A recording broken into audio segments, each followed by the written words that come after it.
we're placing for advertisement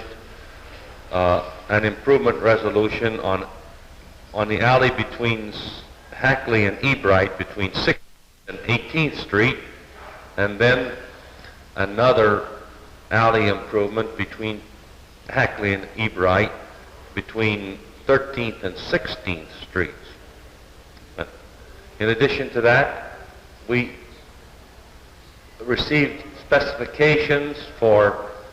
many items which the city must purchase for this year, including bituminous material, some trucks, a street sweeper, and other items too numerous to mention. Also included in the equipment that we purchased for the street department is a piggyback type asphalt distributor, which will allow us to